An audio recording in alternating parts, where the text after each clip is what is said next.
Iran's legislative branch.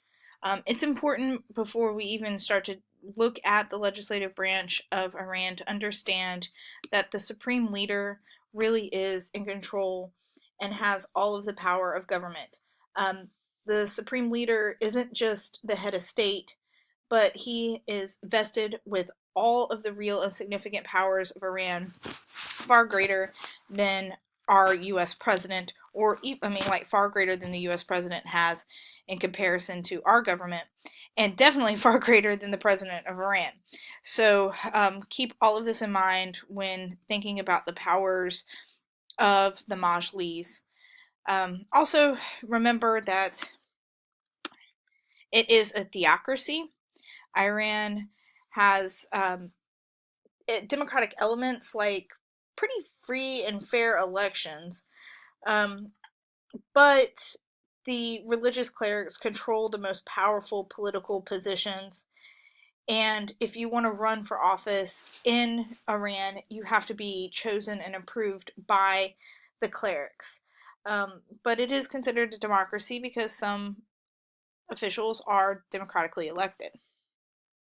Your theocratic institutions or your religious institutions, you have the supreme leader, of course, must be a cleric, the guardian council, and we'll talk about the role of the guardian council at a later in a bit, the assembly of religious experts, and the expediency council. Remember that Iran, just like the UK, is Unitarian, which means there isn't significant power at a state or regional level or subnational governments, but power is mainly vested within a central government. There are administrative levels of government at the province, district, and subdistricts and local areas. And there are some local elections, but really the true power is vested within the national government. There is a dual executive, so you have the supreme leader and you have the president. So the head of state would be the supreme leader, so the head of the country basically is the supreme leader and he gets to control everything. And then your head of government is the head of the organization, the running of the government, and that would be the president. So here's a political cartoon depicting the supreme leader, and he had one puppet, which was Ahmadinejad, and now he has a new presidential puppet, which is Rouhani. They do have a unicameral legislature, so it isn't divided into two houses.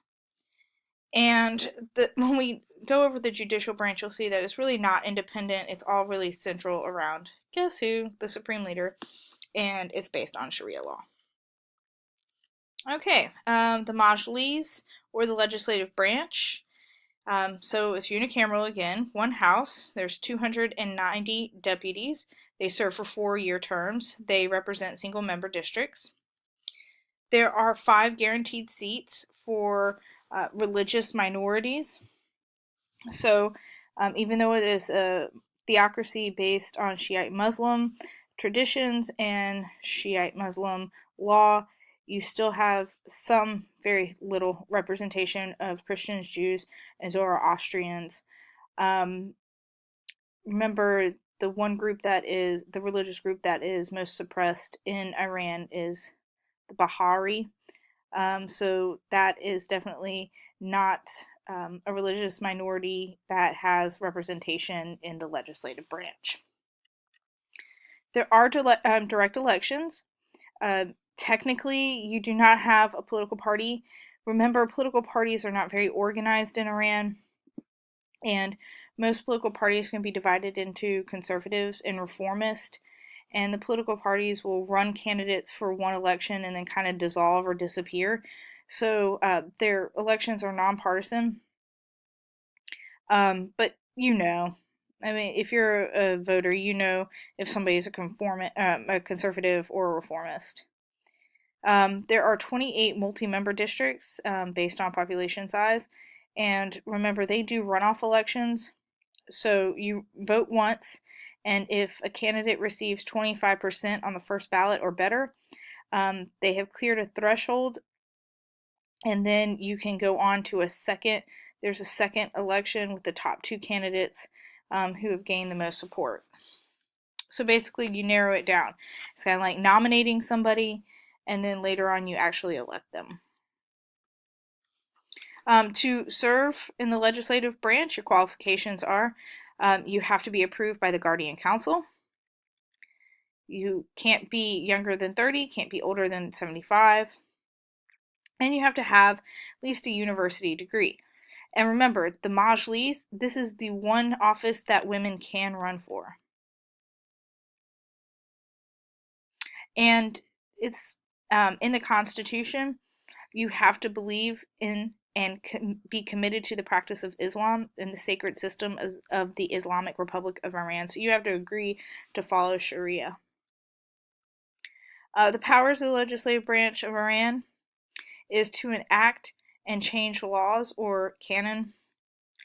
Now, canon are the laws that are written by the government, but it has to follow Sharia. So Sharia is Islamic law, and canon needs to match up with Sharia law. And the Guardian Council is going to approve any laws that are written, so they're going to make sure that it is following Islamic law.